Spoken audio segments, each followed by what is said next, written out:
High বন্ধুরা, তোমরা কেমন আছো? আমি ভালো আছি। তোমাদের সামনে আমি একটা নতুন ফল নিয়ে এসেছি। বাজারে এটা নতুন উঠেছে, আমি দেখে কিনে নিয়ে আসলাম। এবারে দেখো তোমাদের সামনে এটা আমি কি করে কাটছি, কাটাটা দেখাচ্ছি।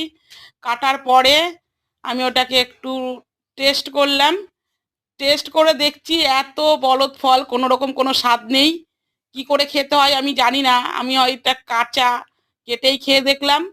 তোমরা কমেন্ট করে জানাবে যে এই ফলটা এরকম কাঁচা খাওয়া যায় না রান্না করে খেতে হয়। আমি তো কাঁচা খেয়ে দেখেছি। তোমরা যদি কেউ জেনে থাকো সেটা জানাবে। কি করে কাটতে হয় সেটাও আমি জানি না, কিন্তু কাটতে যেয়ে দেখো কি অবস্থা। কাটতে যেয়ে এদিক থেকে ওদিক থেকে একটু ছেড়ে গেল। দেখো ফলের থেকে দানাটাই বেশি সুন্দর লাগছে। আমি কিছু লোককে ডেকেছিলাম যে নতুন ফল তোমরা সবাই দেখে যাও, এটাকে কাটছি, একটু টেস্ট করে যাও, যেহেতু নতুন ফল প্রথম এনেছি। তা সবাই এসেছে। আমি প্রথম একটু কেটে খেয়ে দেখলাম। মুখের মধ্যে নিয়ে আমি রাখতেই পারিনি, তাড়াতাড়ি থুতু করে ফেলতে গেছি, আর যাদেরকে দিয়েছি তারাও মুখে নিয়ে ফেলে দিয়েছে। বন্ধুরা, এটা যেহেতু টাকা দিয়ে কেনা হয়েছে, তোমরা অবশ্যই জানাবে যদি কেউ জেনে থাকো কি করে খেতে হয়। তোমরা ভালো থেকো। আর এই অবশ্যই কমেন্ট, লাইক করো, আর ভিডিওটা শেয়ার করবে।